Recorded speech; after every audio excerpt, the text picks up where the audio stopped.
Anies tidak ingin menginjakkan kaki lagi di Indonesia hanya karena Indonesia disebutnya miskin. Sementara Amerika negara yang maju.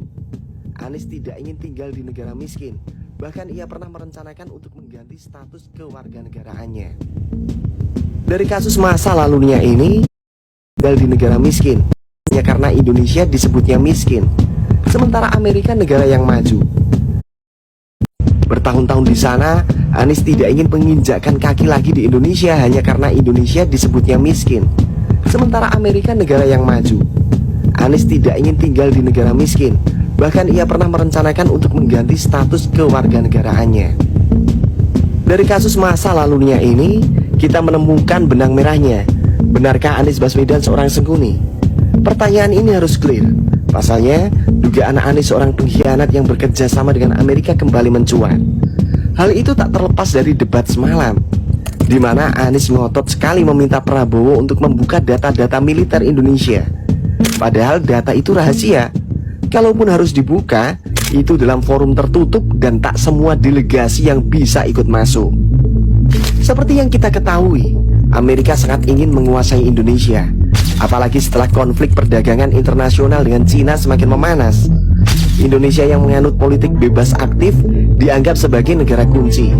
Intinya, siapa yang bisa menaklukkan Indonesia, maka dia yang akan menguasai pasar Asia. Oleh karena itu, Amerika masih mencari-cari data tentang kekuatan ekonomi dan militer kita. Apalagi saat ini banyak sekali perusahaan Amerika yang mengalami kesulitan setelah ketatnya regulasi yang dibuat oleh Jokowi. Misalnya PT Freeport. Saat ini saham terbesarnya dipegang oleh Indonesia hingga 51%. Padahal dulu saham Freeport tak sampai 10% dimiliki Indonesia.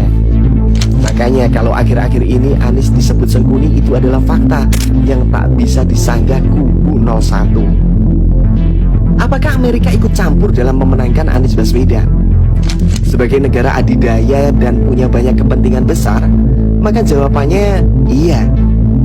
Lagi pula ini seharusnya tak perlu dipertanyakan, karena sejak dulu Amerika selalu mengintervensi negara lain. Tahun 1970 misalnya, saat Pilpres Chili yang dimenangkan oleh Salvador Allende, seorang aktivis yang dinilai tidak berpihak ke Amerika, berhasil digulingkan Amerika lewat operasi kudeta yang dilakukan oleh CIA. Tak lama kemudian, Salvador Allende diganti Augusto Pinochet. Bagaimana dengan kasus di Indonesia? Campur tangan Amerika di Indonesia paling terasa dalam pemberontakan bersenjata pemerintah Revolusioner Republik Indonesia atau PRRI dan perjuangan rakyat semesta pada tahun 1958. Tujuan Amerika di sini adalah untuk mengambil alih kekuasaan pemerintahan daerah di Sumatera Tengah, Sumatera Utara, dan Sulawesi Utara. Sedangkan di Pilpres 2024, arah dukungan Amerika lebih condong kepada Anies Baswedan. Anies yang kini dipercaya sebagai golden boy-nya AS, itu terlihat sejak Anies menjabat sebagai gubernur. Tak sekalipun ia melakukan kunjungan ke Rusia dan Cina, yang artinya memang sudah ada kesepakatan besar antara Anies Baswedan dan Amerika Serikat. Kemudian, yang paling menarik adalah potensi Anies untuk dicitrakan sebagai presiden muslim yang modern.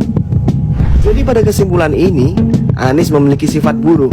Ia tidak akan setia kepada orang yang dianggapnya tidak menguntungkan pribadinya. Ia juga tak sungkan menyerang seorang yang berjasa dalam hidupnya. Sepertinya, pertanyaan ini pantas direnungkan Anies Baswedan. Apa sumbangsihmu untuk Indonesia? Sehingga orang seperti Prabowo yang rela menukar nyawa demi bangsa ini kau pandang rendah. Kira-kira bagaimana menurutmu? Tulis di kolom komentar ya.